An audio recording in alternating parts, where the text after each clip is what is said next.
His Excellency Papa Owusu Ankoma, the Ghana High Commissioner to the UK and Ireland. Her Excellency Dr Ramani, Abou-Zeid, the African Union Commissioner in charge of Infrastructure, Energy, ICT and Tourism.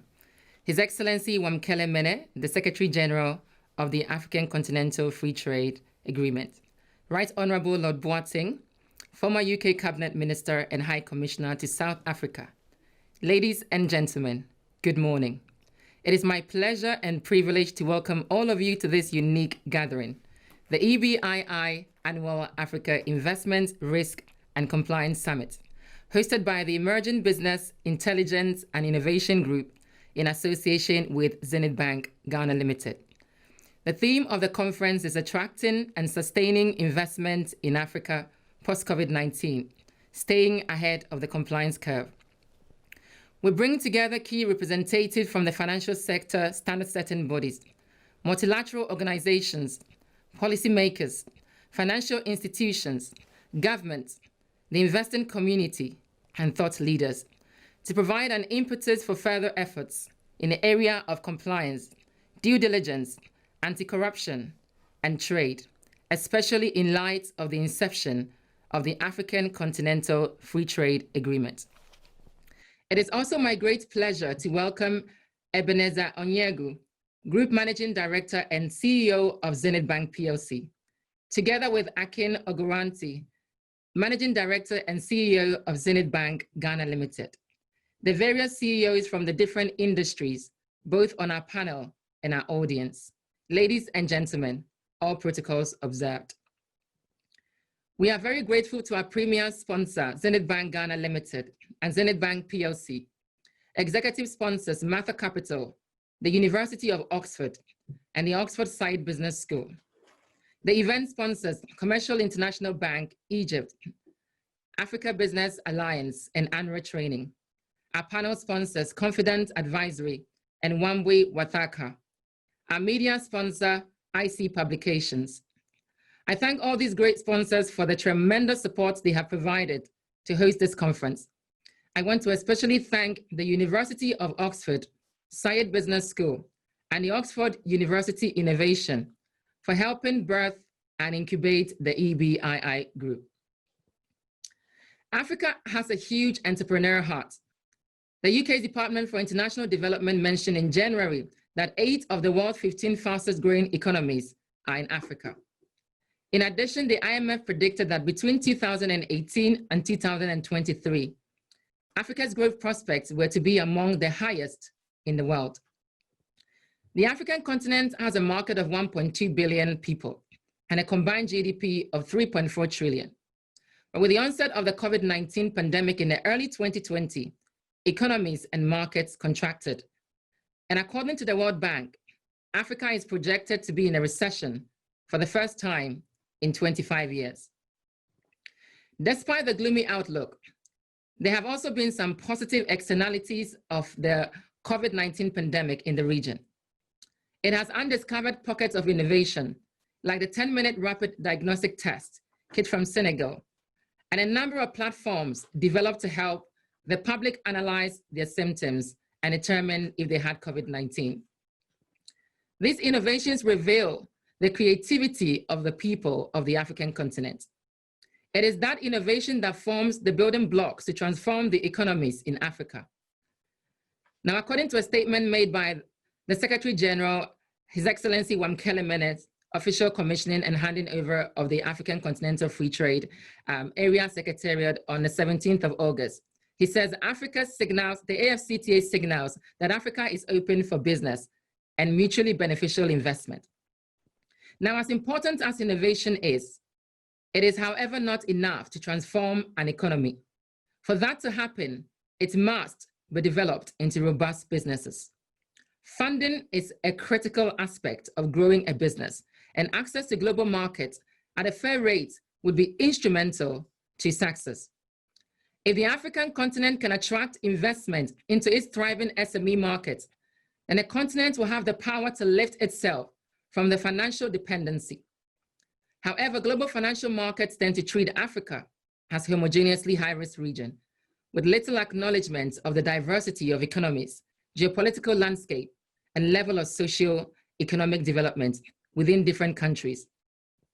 This results in expensive financing and a restrictive flow of investment. Such misapprehensions are leading many investors to overlook the opportunities that Africa offers. The summit is a call to action for African political and business leaders, policymakers, financial institutions, governments, the investing community, and thought leaders to come together to discuss best ways to combat stereotypes and to agree on best practices around accountability standards, environmental, social, and governance requirements, standardization of trade laws, investment and financial crime policies, and its implementation to help attract and sustain the right investment post-COVID-19. The summit is also an opportunity for the West to access African expertise and gain clarity on the African market. Investors must sense the optimism and verve with which we aim to facilitate investment in Africa as we usher in the pivotal AfCFTA era, notwithstanding the impact of COVID-19 on the bright horizons laying ahead for Africa.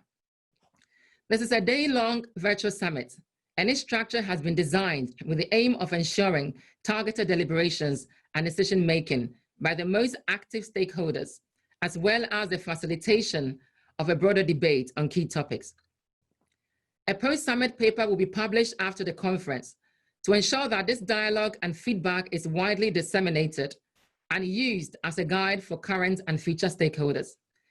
It will be a first step in developing a blueprint for the future of investing in Africa and a complement to the efforts of the African Union and also the AfCFTA Secretariat, the African Development Bank, African government, and all associated regulatory bodies and stakeholders. I sincerely hope that you enjoyed today. Thank you for your participation. At this stage, I'd like to introduce His Excellency Wamkele Mene, elected by the 33rd Ordinary Session of the Assembly of Heads of State and Governments of the African Union, to the position of Secretary General of the African Continental Free Trade Area Secretariat. Your Excellency, the stage is yours. Thank you very much. Thank you. Good morning, and thank you very much, and thank you for inviting me to this event. I look forward to participating the EBII 2020 summit. It is an absolute pleasure to join you from Accra, Ghana. And as you said, we accepted the AfCFTA Secretariat building on Monday from His Excellency, the President of Ghana, which is a very significant step in the integration of Africa, a very significant step that as Africans we are taking as we seek to integrate our markets. I think that this is Africa's last opportunity, last real opportunity at market integration.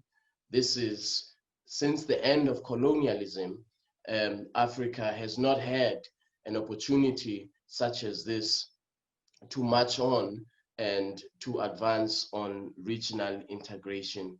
And so through this African Continental Free Trade Area, we intend, as I say, to take regional integration a step further. Now, the African Continental Free Trade Area entered into force in May 2019. At the moment, there are 54 countries who signed the agreement out of 55 countries. There are 28 countries who ratified the agreement out of 55 countries.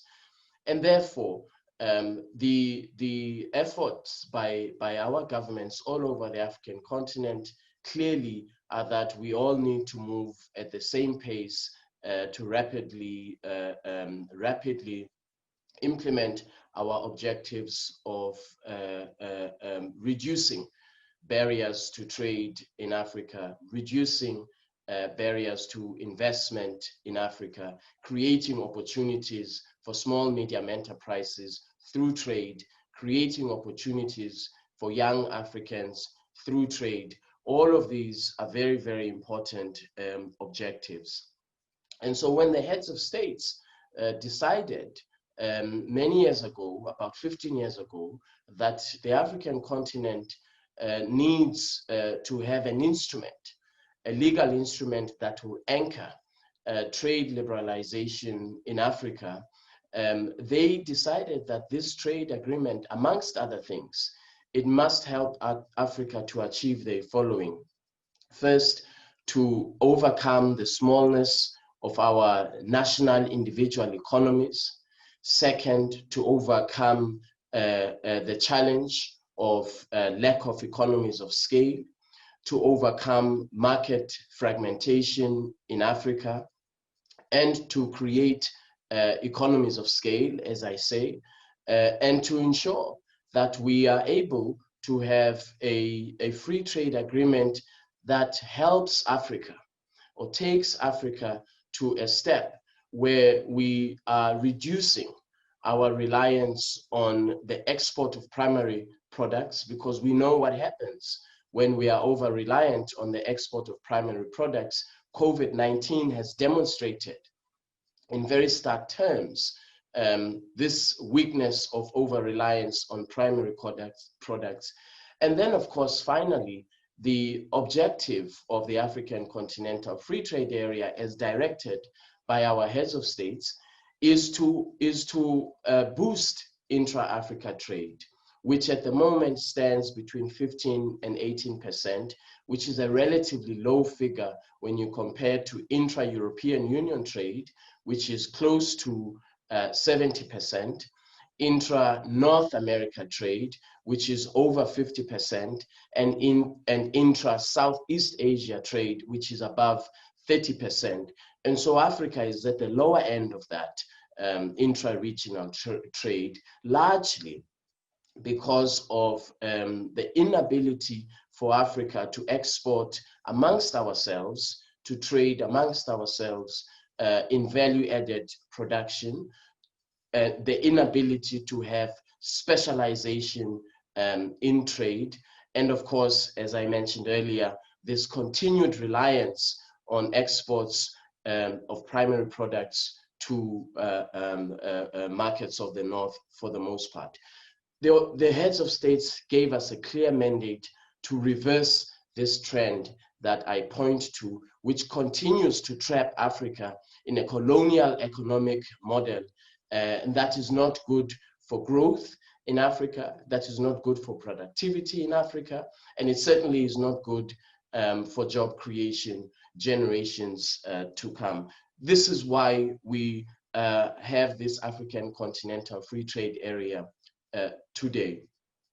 Of course, we had intended that we would start trading under the African Continental Free Trade Area, what we call preferences, from the 1st of July 2020, but COVID-19 became a very significant barrier to that. We had to take account of that.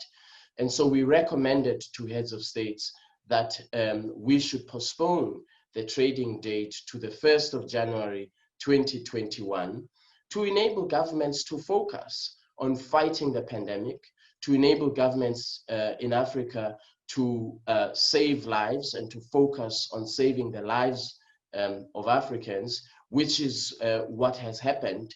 I think when you look at Africa's management of the pandemic, it has been, of course, relative to other regions of the world, it has been exceptionally good. Of course, every life that is lost is a very, very tragic loss of life. But we had to allow governments the space to focus on saving lives. And of course, out of 55 countries, 42 countries are either in a full or a partial lockdown. There are trucks that are lined up in some regions and some borders in Africa. Trucks are lined up waiting to transit to clear the border, which has been closed as a result of COVID-19. And therefore, we could not really say with any degree of credibility that we have started trading on the 1st of July. 2020, as was initially directed, we will now, as I say, start trading on the 1st of January 2021 under the AfCFTA, as has been directed by the heads of states. But I think there are lessons for us to learn from this crisis, from a trade perspective, of course. The first lesson, as I pointed out earlier on, is we need to reduce our reliance on the export of primary products around the world. Second, we need to reconfigure our supply chains such that we are less reliant on others, such that we are less reliant on supply chains that take us elsewhere. So we have to establish our own regional value chains in Africa. We have to establish our own centers of manufacturing excellence and productive capacity in Africa. And the African Union over the years has adopted policies on the industrialization of Africa. And so our task now, our immediate task now, is to accelerate implementation of those already existing industrial action plans, industrialization strategies that are already in place. If anything that COVID-19 has demonstrated is that Africa has got to move rapidly to enhancing manufacturing capacity, to value-added production. And the examples that you mentioned in your introduction about productive capacity that we have begun to see since COVID-19 is a demonstration of the direction that we want to take and the direction that, as the African Continental Free Trade Area Secretariat, we want to encourage state parties and members of the African Union to go in that direction of enhancing productive capacity within the framework of the AfCFTA. The second lesson that we should learn and draw from the COVID-19 crisis is that we have to relook as Africa. We have to relook at our intellectual property regime and really make an assessment, asking ourselves the extent to which our intellectual property regime is at the service and facilitates Africa's industrialization once again. I'm talking about patents. We have to relook and make an assessment of the extent to which our patent regime facilitates and is at the service of Africa's public health imperatives and Africa's manufacturing capacity in the area of the generic drug industry. We've got to look at the legal instruments that we should put in place to foster a patent regime that will serve our industrial development objectives in the form of establishment of a generic drug industry, and then of course thereby servicing our industrial development objectives as a continent. We know that since the onset of the crisis, as you said, Africa's economy is set to contract by up to 5.1%. We know that we have our export markets have reduced, our exports have reduced by up to 32%. And this again is attributable to this over-reliance on supply chains that take us out of the African continent, that make us even more reliant on others. And so we, as much as COVID-19 is a crisis, a public health crisis that has impacted negatively on our economies, it has also lessons, valuable lessons for us to take into account.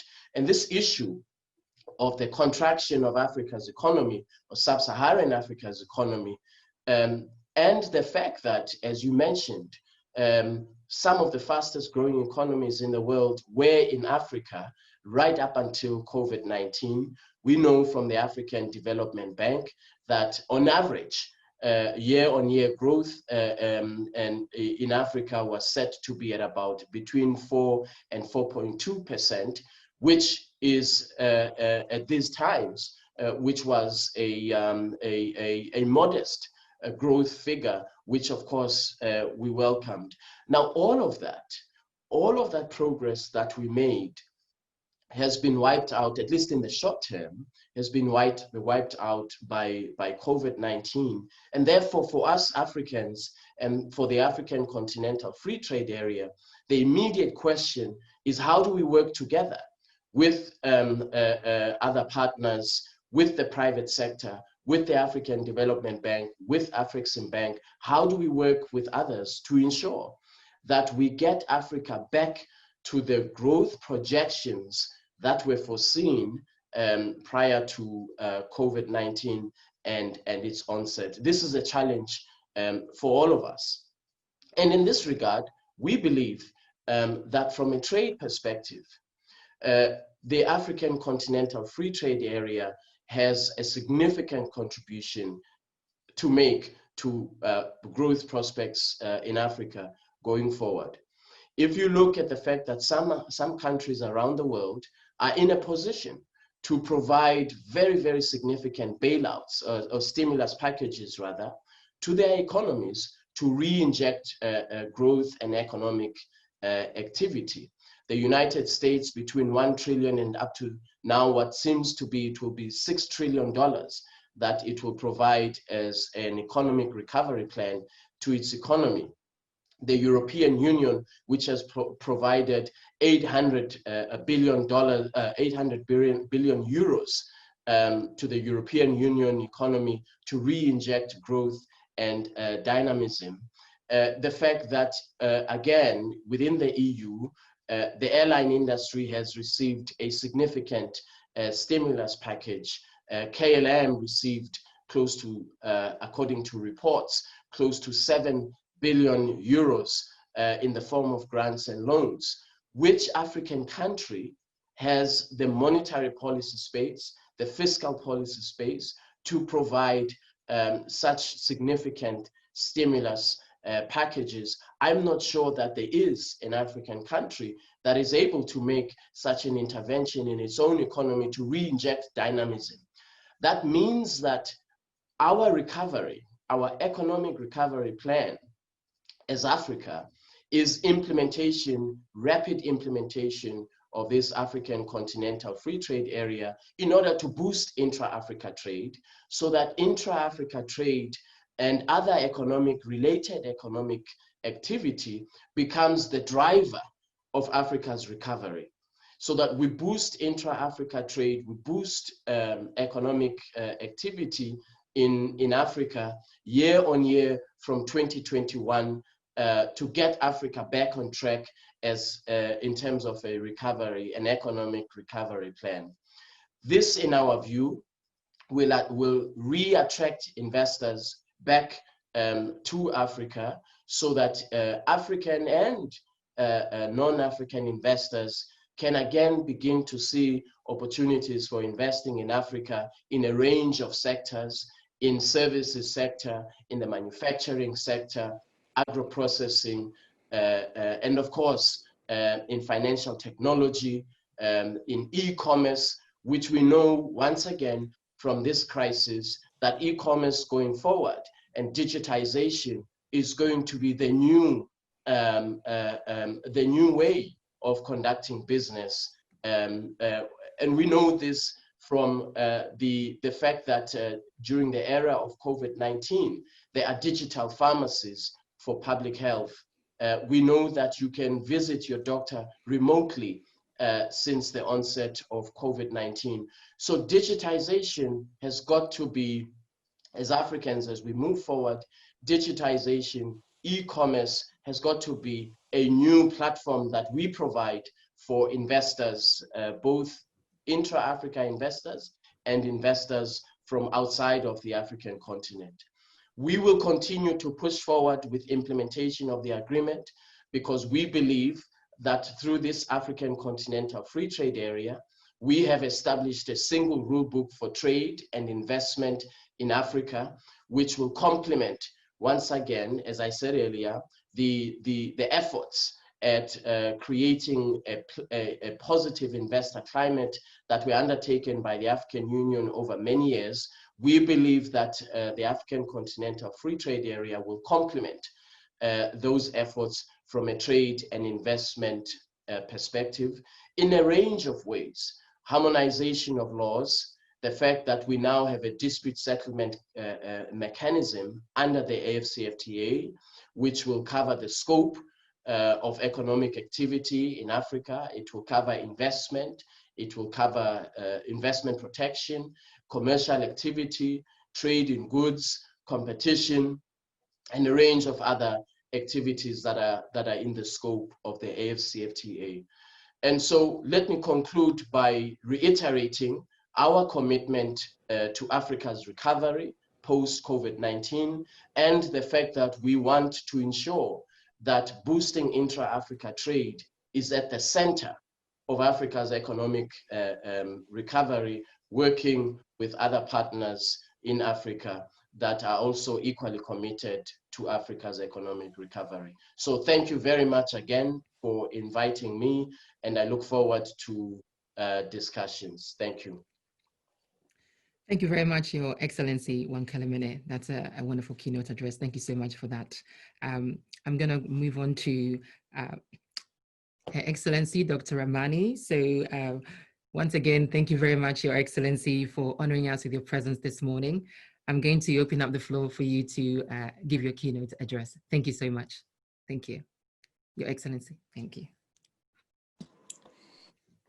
Good morning, everyone, and greetings to the excellencies and the distinguished participants here present, all protocol observed. Allow me at the outset to thank my sister, or rather my daughter, Adjoa, Adjei-Twum, and express my admiration for her organization of this excellent event as founder and CEO of EBII Group. Thanks very much for the invitation. Really happy and honored to join this stellar group of guests on this in this conference. Excellencies, distinguished participants, we are meeting, as you know, at a challenging time, but also a happy time. Since March this year, the world has been living an unprecedented crisis, that of the pandemic, and we in Africa are being hard hit, not only when it comes to the tragic loss of thousands of lives, but beyond that even, the millions of livelihoods that have been pushed to levels of survival, the millions of jobs that are threatened, the financial losses of more than $100 billion, washing off dividends of almost 3 decades of steady and fast growth and improvements in the well-being of Africans. However, not everything is doom and gloom.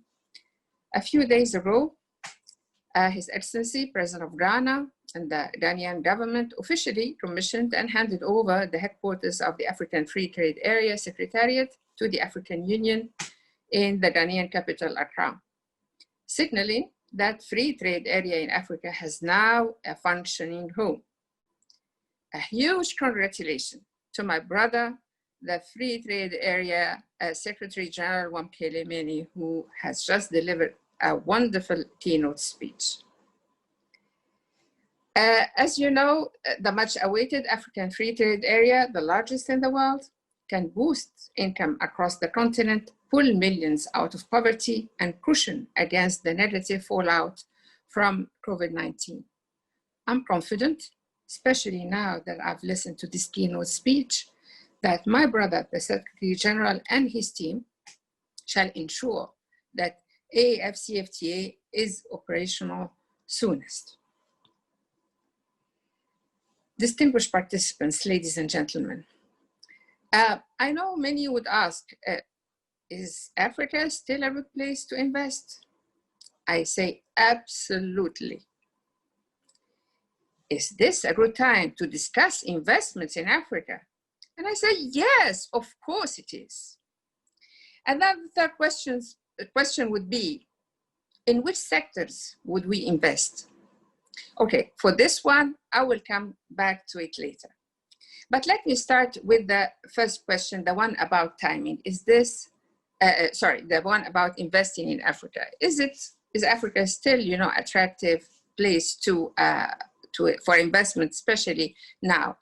And I'm happy that, of course, I can see my brother, the CEO of Zenith Bank, and you mentioned also other banks, CIB and others. And whatever I'm going to say is very much applicable to both African and non-African investors, private and public. Africa still is the most profitable region in the world. The UNCTAD report, the UN Conference on Trade and Development, states that between 2006 to 2011, Africa had the highest rate of return in inflows of foreign direct investment. This is even compared to any other region of the world. The global figure is 7.1%. For us is 11.4%. A variety of factors drive up Africa's profit prospects, making it imperative for European, North American, Asian, and Latin American businesses to invest, helping to foster the continent's economic growth. Africa's economic growth prospects are among the world's brightest. We all know that 6 of the world's 12 fastest growing countries are in Africa. Further, between 2018 and 2023, Africa's growth prospects will be among the highest in the world, according to the IMF. Africa's growing youthful population, amidst an aging population in most other parts of the world, constitutes a formidable market and a formidable potential. Look at what Adjoa just achieved. Look at, here's a young African, and see what this summit is doing and who she brought on board for this meeting. And look at all the innovations and tech solutions our young people are coming up with, even at the hardest and the toughest times, which is the crisis over the last few months. And Adjoa mentioned just a few examples. So yes, of course, Africa is an excellent place to invest. Now about the second question, the timing. Let me just say this. The best time to invest in Africa is now. Predictions are that, of course, the FDI, because of the pandemic, will be contracted, maybe even reaching 40%. But what we can say is that maybe this is a short-term decline. This decline is, of course, a major concern. Yet, given that the overall investment landscape across the continent is maturing rapidly and in ways that are inherently unique to Africa, an appreciation of its nuances is crucial in order to keep up with the growing opportunities. As the world emerges from this global pandemic, key markets across Africa are becoming increasingly attractive destinations for investment and savvy investors to benefit. Africa needs investment, and investors need Africa, whether to grab opportunities, to diversify, or even, let's just say things as they are, for geopolitical benefits. Investing in Africa is good business and should be a sustainable corporate strategy for foreign and African investors. Some indicators suggest that investors who are willing to learn more about the dynamic and rapidly evolving continent will quickly be able to move beyond misconceptions, decipher real from perceived risks, and identify lucrative opportunities blossoming across the continent, and shall soon see that opportunities continue to outweigh investment in Africa. However, to mitigate the impact of COVID-19 on investments, a rethink of many of our policies, a harmonization of regulations and frameworks and related areas are necessary. We have to say this. Also, using official development assistance that may come and to leverage and de-risk some of the investments is also a key component, or sometimes a good component, to attract private investment and FDI. So we have our homework to do as well. Advanced and emerging markets, governments and the private sector should leverage these profitable emerging investment opportunities. Now we come to the third question. Should we invest, in which sectors should we invest? I am the African Union Commissioner for Infrastructure. So I think you have the answer up front. I'm going to say infrastructure, okay? Just to give you the short and quick answer. But it is a justifiable answer. Let me share a few figures. Emerging markets will invest on about an estimated 3.9% in infrastructure over the next 20 years. There will be strong growth in investment in renewable energy, smart and resilient infrastructure. Infrastructure also in emerging markets represent an annual of about $920 billion investment opportunity for institutional investors, including insurers. So just to say that my answer is justified and backed up by figures. Investment in infrastructure development is said to be one of the main drivers of sustainable growth in Africa now and after COVID-19 crisis subsides. The energy sector in particular, renewable energy, smart and resilient infrastructure, and healthcare facilities are expected to attract strong investment and should attract strong investment. Spending on infrastructure could be one of the ways to kickstart parts of our economies after the COVID-19 pandemic and help drive strong and sustainable growth over the next decade. Prior to this crisis, Africa had already put multi-year infrastructure projects into motion. And just to name on the regional infrastructure at the African Union, we have the Program for Infrastructure Development, PIDA. Now, this is a fantastic initiative, and the idea here is to link up physically the continent and integrate it physically, and that's what infrastructure does. All what my brother just said about AfCFTA is trade, and trade is what? You need the roads, you need the air travel, you need the railways, you need the energy, and you need the ICT or the digital connections. So that's what infrastructure does. It's the physical integration of our continent. So we want and shall continue to push for a regional integration through physical infrastructure to make sure that the initiatives that are put forward, especially the one of a free trade area, is or are operational soonest. But also the pandemic has shown us the urgent need for more investment in health infrastructure. And I believe my brother alluded to that as well in his keynote. Now, in the aftermath of the pandemic, the global economy will face headwinds from impaired supply chains and production capacities, higher unemployment, bankruptcies, and higher debt burdens. And given the already weak resilience of many economies before the onset of the crisis, global growth will return to subdued levels only.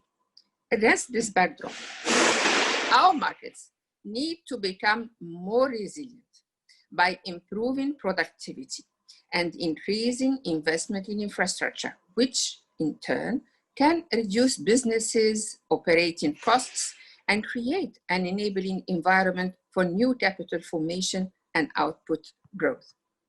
The realities of today, including an increasingly pervasive digital technology, the clear impact of climate change, and the need to build more resilient societies, will increase demands for and shape the direction of infrastructure development on the continent.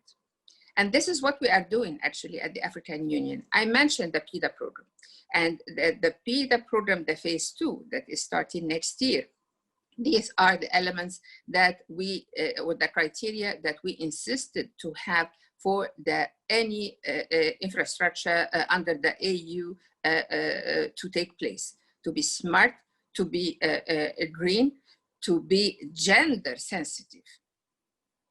Remember that in all what I said, any implication, negative implication, is still mostly born or much more acute and difficult on women, especially under the COVID-19, for reasons that we know, starting by home violence to all the way to job loss, especially that most women were in the informal sector.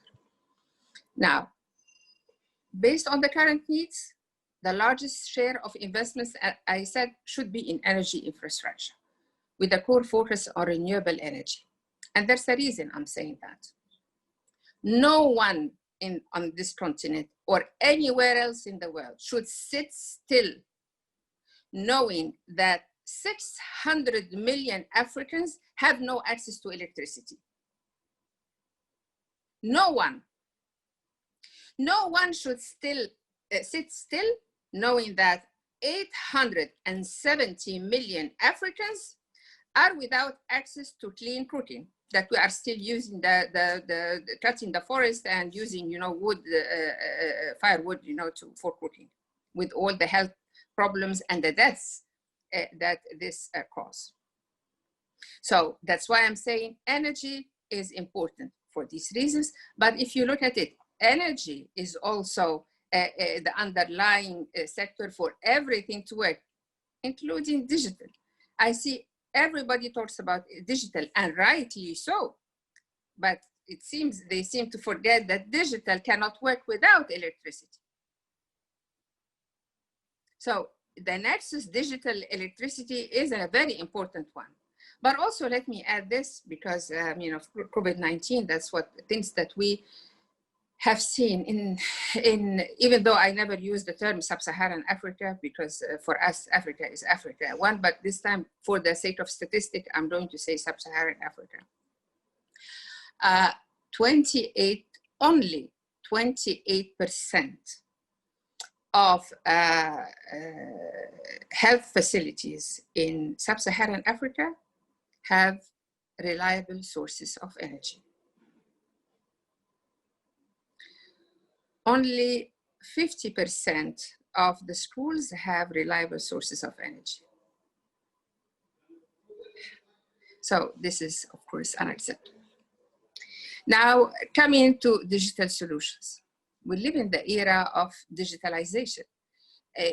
Earlier this year, in February this year, the African Union, we devised, and we're happy that our governments and heads of states approved the African Digital Transformation Strategy.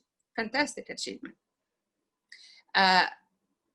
Now, I spent the last 2 years probably trying to convince everybody of the importance of digitalization and how why we should digitalize soonest, and why this is going to change the shape of things.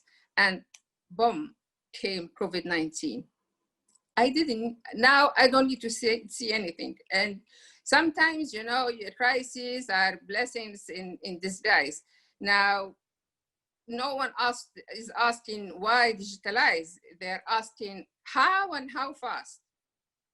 And we must seize this opportunity. That's why I'm saying digital solutions, fintech, AI are fantastic investment sectors.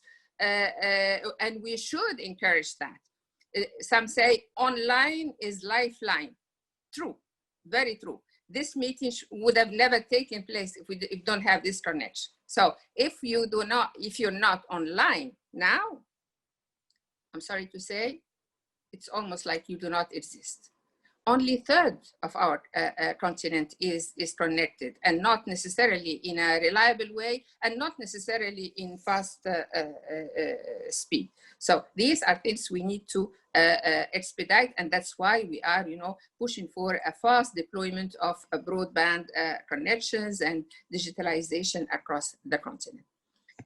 Investment in Africa should help us pivot towards smart, resilient infrastructure in which data and digital technology come together to improve and expedite development and manage the connected networks such as public transport and energy, allow for financial transactions, e-commerce, e-health, e-education to take place. Building and upgrading of existing infrastructure is also an excellent way to create and sustain jobs. COVID-19 has affirmed the impacts of shocks to global supply chains and will be a further driver to localize technologies. Therefore, we should also consider important economic opportunities to develop local technologies. And I like very much what my brother said about patents, because it's very much linked to that. And create employment within the region in local manufacturing, construction, operation and maintenance. This can be done in partnership between within African expertise and developers. A key factor is policy and market certainty. I did also mention the harmonization of regulatory frameworks, which are necessary to create an attractive environment for global and African players to invest in African manufacturing and capacity development.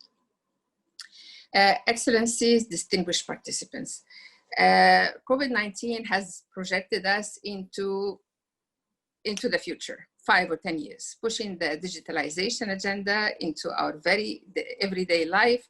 Africa is adopting digital transformation to make it its development leap. We are urged to close the digital access divide, as we are urged to close the energy gap. And I did mention that the Nexus Energy Digital can and should help us recover better and fast. And I'm saying better because it's true that our aim at the African Union, or our priority, is given to immediate actions to ensure the health and safety of our people and to contain the pandemic. But the real objective is to recover better. High importance in medium term should be given to reforming our sectors to ensure that they are green, that they are smart, and to skill and upskill our workforce, women and men, to be an integral part of our recovery strategies. Excellencies, I am going to maybe close my keynote by quoting His Excellency, the African Union President Cyril Ramaphosa, which he said only a few days ago: Africa is a resolute continent. Today bears testament of our tenacity to rise in the face of adversity. Together, we will emerge stronger in a post-COVID-19 era to usher in prosperity and development in the African continent. And I thank you. Thank you very much. Thank you very much, Your Excellencies, ladies and gentlemen. That was Her Excellency Dr. Amani Abou-Zeid, the African Union Commissioner in charge of Infrastructure, Energy, ICT, and Tourism. Thank you very much, Your Excellency. That was a powerful keynote address. Thank you very much. At this point, I'm going to invite the CEO of the Group Managing Director and CEO of Zenith Bank, Ebenezer Onyeagwu, to join us in a conversation. So you're very welcome, Mr. Ebenezer. Thank you so much. Zenith Bank is our premier sponsor for this occasion. So we'd like to honor him once again for sponsoring and making this event a successful one. So thank you very much, Mr. Ebenezer. We're also going to invite back His Excellency Wamkele Mene to join us in this conversation, a short question and answer conversation. And we're also going to be taking some questions from the audience. So while we're waiting thank you very much, Your Excellency Wamkele. You're welcome back. Thank you so much. So I'm going to go straight to Ebenezer Onyeagwu, the Group Managing Director and CEO of Zenith Bank. And my first question for you, given that Zenith Bank is the largest bank in Nigeria and also Anglophone West Africa, they are very, very significant in terms of driving the recovery of Africa from the COVID-19, and even with the initiatives of the African Continental Free Trade Agreement. So I'm going to come to you first. And my first question to you is, what role are Pan-African banks playing in ensuring the success of the African free trade area? Thank you. Well, thank you very much, Adjoa. It's my pleasure to be part of this program. And before then, I'd like to note and congratulate my brother, His Excellency Wamkele, on his appointment and the inauguration of the African Continental Free Trade Zone Office. This session, I also recognize the presence of Her Excellency. So it's quite a privilege for me to enjoy the company of, to enjoy the diplomatic privilege provided by His and Her Excellency. And thank you for your very inspiring speech. For me, as an African, I'm very proud to be African. There can never be a better time to be African than now. We've had cases of different cases of Africa, different perspective of Africa that never really portray Africa in bright light. But this time around, the time for Africa to emerge is now. Africa is the treasure port of the world. Africa is going to be hosting the most intelligent building. Where would they be if I look at the plains of Lagos? I look at the plains of Accra. I look at the plains of Joburg. The only place where you can have the most intelligent building remains Africa and nothing but Africa. So for me, I'm very proud to be African, and I'm very inspired by the speech of His Excellency Wamkele and Her Excellency. COVID has come. It has come with a huge uncertainty. It's come with a lot of unpredictability, but African Continental Free Trade Zone provides an opportunity for us to transition and recover as Africa. We can't miss this opportunity. It equally provides opportunity for us to rethink, rediscover, and rejuvenate the African enterprise. And it will involve the collective responsibility of all stakeholders, both at the government level, at the private sector level. Every hand must be on deck in order to really get Africa to stand on this very unusual and extraordinary pedestal. Talking about banking, the first thing I would like to say is, in terms of the African trade, it appears to me that Africans do not even know Africa. Why do I say so? The man in Nigeria, if he's thinking of any input at all that he can't get in Nigeria, his first point of consideration will be, where can I get it in China? There is never a thought of, can I get it from somewhere within Africa? The response we have for that in Zenith is that we are developing and building a trade portal. And it is my pleasure to offer to His Excellency Wamkele that we will make this trade portal available to the Continental Free Trade Zone to harmonize and begin to create a visibility for African businesses, products, and services. This idea is being coordinated from the group office, and it involves our UK office as well as our Ghana office. So I will be getting my colleague, the CEO in Ghana, to relate with you, to liaise with you, so that we can get your input and insight, so that we'll build an expansive portal where we can discover ourselves, where we can know what's available. I think that is the first step. The next step is that we as Africans, we as the banks, if we don't fund and support the private sector, if we don't fund and support the SME, growth will be difficult. So my expectation is that in this new dispensation, post-COVID, banks will need to commit to supporting massive support for SME. This massive support will come not just by way of providing loan facility, but at consensually long-term terms. So with this support, we'll be able to begin to incubate and build the capacity of our SMEs. Another area of critical support that banks can get involved or should be involved, Her Excellency alluded to that, the development of infrastructure. Without a massive investment in infrastructure, we will not be able to realize or optimize the benefits that African Continental Free Trade Zone offers. If you need to move your goods from Accra to Nigeria, if you are not moving it by sea, if you need to move it by road, you need a rail system. We need a massive road system and network that can interconnect the different sub-regions. Here, we need to start making a heavy demand on the likes of AfCFTA. We'll make it on the likes of AFDB, on the likes of AFC. I was on the board of AFC for 6 years, and I know that AFC has a Pan-African focus. We need to get them involved so that they can start rallying around and sitting together for us to identify the quick wins in terms of immediate critical infrastructure that we need to revamp and begin to construct. Again, we as banks, we need to promote financial literacy. If you look at what you have, when you look at the records of investment, you see in terms of financial literacy, quite a number of businesses are outside the banking system. They are not within the formal system. So as banks, we need to encourage financial literacy. We need to promote financial inclusion so that we can bring a lot more people into the banking system and expose them to modern ways of doing business, of conducting enterprises. I believe that by the time we put that together, it will enable us begin to get down to the grassroots and begin to identify the potentials that are hidden in Africa. Then we also have the aspect of Africa which is burgeoning, the creative sector. In terms of the creative sector, one of the biggest limitations they have is that funding is a problem.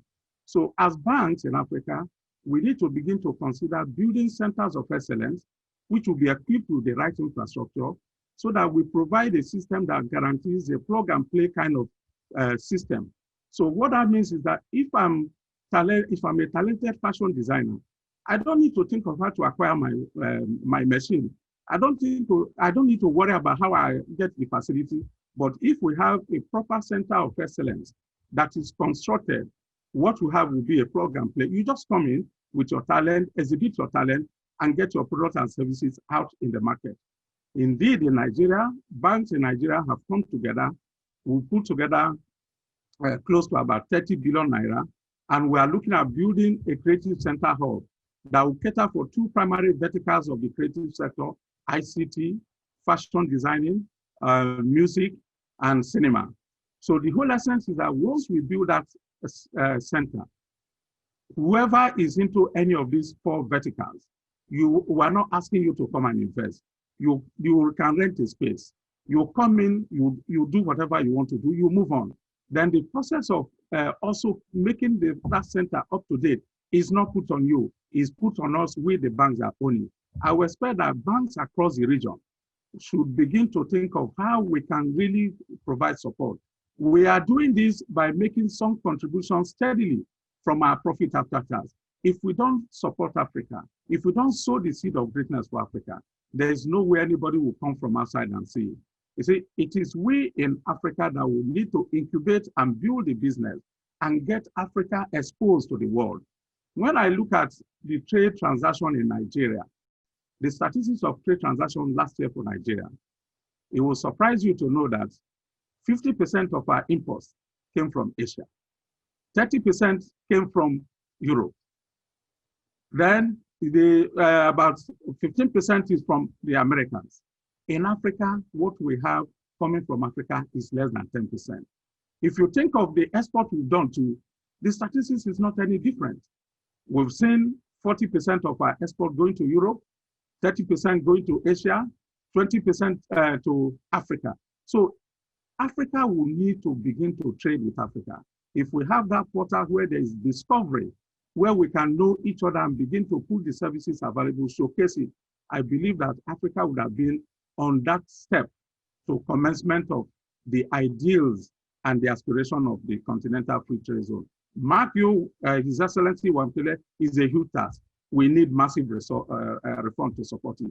We need reform from government to deal with the issue of trade, to deal with the issue of tariff, to deal with the issue of trust, because there is also that problem of trust within Africa. So once we overcome it, you see that we are going to be put on that level where Africa consistently will continue to grow in terms of intra-trade. So the time to get Africa ready, COVID or no COVID, cannot be a better time. COVID has not even hindered Africa in terms of realizing its aspiration. I think COVID has put Africa on a path of acceleration. So we need to begin to accelerate. We need to begin to trust each other. We need to begin to rely on each other so that together we can stand before the world and say, yes, we have something good to offer. You can believe in us. You can trust in us. I think that would be it for me. Thank you very much, Ebenezer Onyeagwu, Group Managing Director and CEO of Zenith Bank PLC. Before I go back to His Excellency Wamkele Mene and Her Excellency Dr Ramani Abou-Zeid for questions, I'm going to ask you one last question before I revert back to them as well. So thank you. So the next question I have for you, Ebenezer, is that the fact that Africa is a region with several economies at different level of development and sophistication. So what role are the Pan-African institutions playing in fostering humanization, humanizing banking regulations and norms across the various economies? So that's the question for you. Thank you. Okay, thank you very much, Adjoa. That's a very interesting question. First and foremost, we need to recognize the fact that Africa is not in any monetary union. Because we are not in a monetary union, we have limitation in terms of trying to achieve homogeneity. But however, we have an open turf where we can achieve homogeneity and also the risk profile of Africa. We can begin to look at areas of compliance. And compliance here, my aspiration will be looking at uniformity in terms of the model we have to deal with anti-money laundering, illicit flows, due diligence, customer KYC. These are frameworks that are universal. There will be need for us to harmonize it in Africa so that we will be sure that whoever goes through a diligent process in Nigeria will still go through a diligent process in Mali. He will go through the same, that's if the diligent process in Nigeria comes out, the result of that diligent process that is done in Joburg, that is done in, say, in Egypt, it should not be anything different. So I expect that if we can achieve homogeneity, it will help us in upgrading our compliance practice. Another aspect where we can achieve, where homogeneity is necessary, is in the area of sustainability and the concept of environmental protection. Here, we have different practices. Africa will need to come together. We need to come together to promote principles that will boost responsible banking, sustainability, and make sure that banking stakeholders will checkmate the carbon footprint. If we have it there, if I have a credit process that properly inculcates this into my process, and it is the same that goes through in any other part of Africa, in Senegal. So it means if I deny you a loan because you don't fulfill the sustainability template, if you go to Togo, the same will happen. If you go to Egypt, it will happen. If you go to Botswana, it will happen. So that way we will be on the same page in terms of principles of sustainability and responsible banking. The third for me will be in the area of risk management. Critical to me here will be cyber risk. Cyber risk is an endemic problem. If you ask me what keeps me awake as a CEO, is cyber risk. If my chief risk officer calls me, or the chief information security officer calls me, my antennas are up. Because you are wondering, has there been any attempt? Cyber risk is one big problem that is plaguing the general global banking industry. But we need collaboration to fight it. If you don't have collaboration across the banks, not just in the country, but within the continent, we will not be able to checkmate it. So I will be advocating for Africa to adopt a uniform practice, a uniform code of conduct in terms of how we approach and manage cyber risk. Fourth for me will be the area of financial literacy, financial inclusion. There's, like I said earlier, a number of people in Africa are still outside the banking system. So we need to intensify across Africa if we are to begin to realize and prepare people for the greater tomorrow that we talk about in Africa. We need to bring them into the banking system. So I expect harmony in terms of financial literacy, financial inclusion, and financial investment advocacy as well. So again, the last point will be in African banks, we need homogeneity in terms of the template to support our SMEs. Without financial support for the SMEs, they can never be anything but SMEs. If we provide funding support for them, what that does is that it provides opportunity for us to begin to incubate, identify those who have potential, build them today, build them up so that tomorrow they become the future champions of Africa. If you take a look at listed companies in Africa, there are not so many. There are not so many, but if we are going to consider and look up to a situation where we have a lot more depth in our capital market, then we have to begin to build those SMEs who will be prepared to take up leadership position in the corporate Africa. Thank you. Thank you very much, Your Excellencies, ladies and gentlemen. Thank you also, Ebenezer. That's really great for that I'm going to go straight to His Excellency Wamkele Mene with a question that I have for you here. So the question is, may I please, I'm sorry to interrupt. May I just make a comment on what Mr. Ebenezer just said? Please go ahead, Your Excellency. Thank you. It's also a way, I think, maybe to make this discussion more interactive. First of all, allow me to express my admiration, really, to all the points mentioned by Mr. Ebenezer. I wanted just to mention something about cybersecurity, which is a true threat and almost a blind spot as we digitalize in Africa. The African Union has a convention on cybersecurity to harmonize, to capacitate and to harmonize approaches to cybersecurity across the continent since almost now 10 years. How many countries have adopted this convention? Not more than 5. Not more than 5.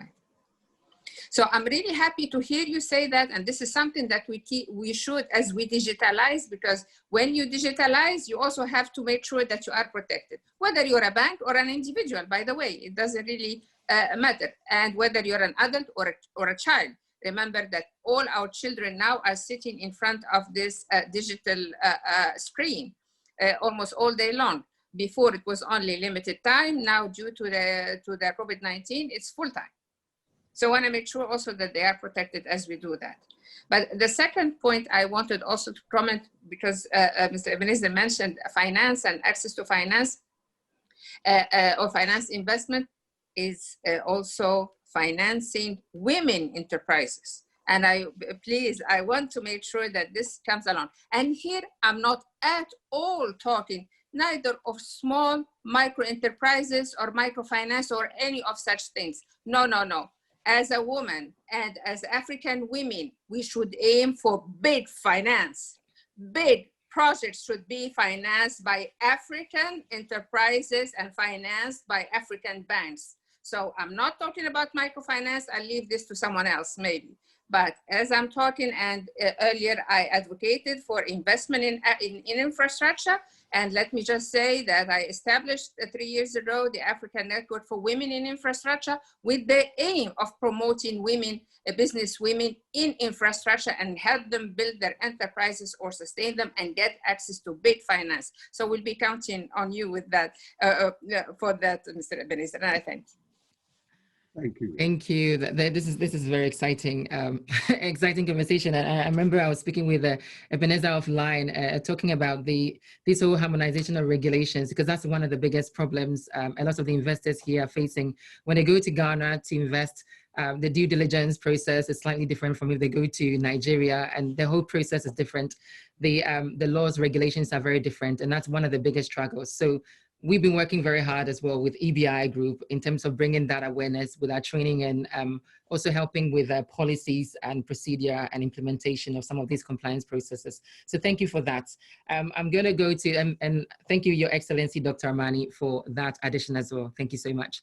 I'm going to go straight to His Excellency Wamkele Mene with a question. So the question I have for you, Your Excellency, is, does the non-existence of a common currency across Africa present a challenge or opportunity for the African Continental Free Trade Area? That's your question. Thank you. It's again, thank you very much for inviting me, and I was very, very encouraged listening to Mr. Onyeagwu and to also Her Excellency Dr. Abou-Zeid. I think that some of the ideas that we are exchanging this morning are ideas that will certainly take us forward where we implement them. It is both an opportunity and a challenge. It is a challenge, the fact that intra-Africa payments and settlement, a seamless process is still somewhat eluding us. Affordability of payments, accessibility of a payments platform, a Pan-African payments platform. And in this regard, we are working actively with Afrexim Bank and AfCFTA came on board and expressed a commitment and a willingness to support the implementation of the AfCFTA by providing a payments platform, a payments and settlement platform, which AfCFTA themselves will provide the liquidity for. And so we are very grateful to AfCFTA and my senior brother, Professor Orama, for the vision, because we do require a seamless payments platform in support of trade that takes place under the AfCFTA. So you will now, when the platform is established and up and running, you will now be able to send and pay for goods in Kenyan shillings, and the receiver is going to receive the funds in Nigerian naira. There will no longer be this US dollar-based transactions. So this is a very big step forward, and we hope that in the next few months that this platform will be up and running to support settlement and payments under the AfCFTA, those transactions.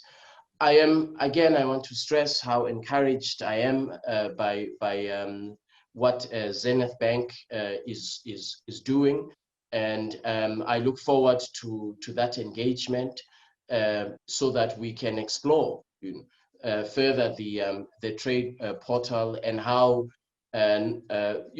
Pan-African financial institutions such as Zenith Bank can play a part and contribute to implementation of the AfCFTA. There are other areas, of course. There's trade finance. There is digital banking. There are a range of other areas that I know some of them Zenith Bank is already engaged in. But I really look forward to that interaction. Thank you very much, Your Excellency Wamkele Mene. Thank you so much. I'm going to I've got one last question for Her Excellency Dr. Ramani. And then as we round up, we've got 7 minutes to round up. So Your Excellency Dr. Ramani, the question I have for you from the audience is, how would you advise investors to trust opportunities in Africa when most African currencies tend to be undervalued against other major currencies? I believe His Excellency Wamkele has touched on this slightly, but this is a question specifically addressed for you. So. Thank you. I will address it the best I can. I'm in the presence of the expert, Mr. Ebenezer. So, of course, I mean, the currency risk is a risk, but it's one of the risks. Very often, or what really matters here when you come to investment is the investment environment, the investment climate, and the directions the market is going to, the availability of information, the transparency of information, the availability of a clear vision and clear programs and clear strategies going forward. That's what really attracts investors. And most of our countries have that. And as a continent, we do have that. So, again, we just heard from about the issue of the payment system supported by AfCFTA Bank, and we're seeing the extent of the now the Pan-African banks, and this is growing. Even it's growing. These are all encouraging signs. So beyond the devaluation or a weak currency, we should look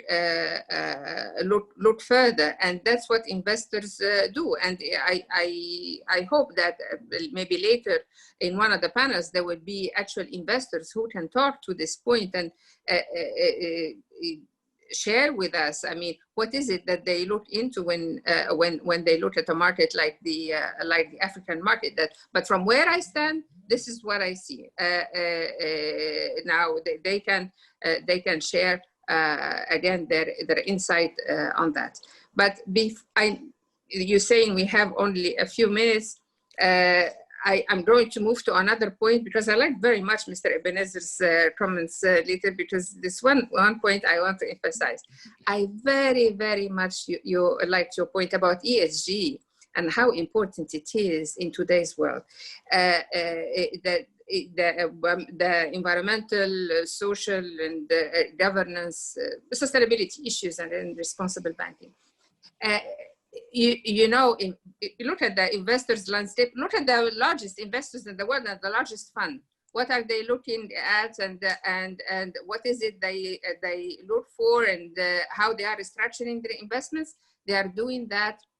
Look at BlackRock, look at JP Morgan, look, what they're looking for is to restructure their investment to make sure that they respect and that they follow sound ESG criteria. So I'm really happy to see that our financial sector in the continent, they're not only taking that on board for themselves, but they are also advocating for a harmonized approach to ESG to allow for this to happen across the continent and to harmonize and again attract investments to the continent, not only as a country or an institution, but for the continent at large. So thanks again, Mr. Ebenezer. I very much liked your comments. Thank you very much, Your Excellency, Dr. Amani Abou-Zeid. Thank you for that. So we are going to round up, and I'm going to ask every one of you to say one last, just a summary or something that you want the audience to remember. I'm going to, since you're already on, I'm going to come to you first to just sum up what anything that you would like the audience to remember from what you said today. Thank you, Your Excellency. You're talking to me? Yes, please, Your Excellency. Yeah. Thank you. My comment would be what I have always said. Very confident, very optimistic when it comes to Africa. I'm not buying at all, you know, any of the too obscure thoughts. I am very confident in the resilience of our people and of our continent, and I'm sure we'll use this crisis to our benefit. And I kept saying since COVID-19 struck, never waste a good crisis. Never waste a good crisis. This is perfect. Push for the things that you wanted to push for. Be aggressive in your approach. Everybody is ready to change the paradigm, to change the business model, to change the thinking. This is the time to do it. So do not waste time. Use the 3 coming months, the following 3 coming months to push for these reforms and restructuring. And now you have the playground is open, rethink completely, reshape completely, go into the future now. Do not wait 5 years, please. Thank you. Thank you very much, Your Excellency, Dr. Amani Abou-Zeid. Thank you. I'm going to also go to His Excellency Wamkele Mene to give us a last quote or something that you'd like our audience to remember from this morning's meeting. Thank you so much. Well, thank you. I couldn't agree more with Dr. Abou-Zeid. We should not waste this opportunity at reform. From our point of view, I would say that we, from a trade point of view, are not going to waste the opportunity at ensuring that boosting intra-Africa trade is at the center of Africa's recovery post-COVID-19 year on year. It's very, very important that we have a trade regime that supports Africa's recovery. So thank you very much. Excellency Wamkele Mene, thank you. And I'm going to also go to Ebenezer Onyeagwu to give us a last quote, what you would like our audience to remember as we round up. Thank you so much. Thank you. Well, I will be saying that if you look at the challenges in Africa, for you to understand Africa, invert the challenges upside down. What you see represent immense potential and opportunities waiting to be explored. Africa is not a destination for carry trade. If you are determined to be in Africa, think of the long-term horizon. Africa will guarantee you effective return. Africa will guarantee you growth. Africa will guarantee you capital appreciation. It is only when you look at it in the short term that you begin to think of the fact that Africa may appear risky. And when you talk about currency situation, the way to deal with the currency situation, the foreign exchange risk situation, is simply backward integrate Africa. Develop the whole of Africa, the value chain. Let's build up Africa. Let's develop, let's make the economy more expansive. Once we make it more expansive, we trade within ourselves, you'll see that to a reasonable extent, the currency risk in Africa will be reasonably mitigated. So Africa is open for business, to use the words of His Excellency Wamkele. We welcome the world to come and see Africa, come and explore Africa, and come and enjoy Africa. Thank you very much, Ebenezer Onyeagwu. So, Your Excellencies, ladies and gentlemen, I'd like to say thank you all for listening in. And I'd like to thank, once again, His Excellency Wamkele Mene, and I'd like to thank Her Excellency Dr. Ramani Abou-Zeid, and then Ebenezer Onyeagwu for honoring us with your presence and for honoring this invitation. It's been a really exciting morning. I've learned so much. I believe the audience could agree with me. So this is really exciting. We're looking forward to an exciting future of Africa. We're all in this together, and we're excited. Thank you so much. Thank you so much. Bye-bye.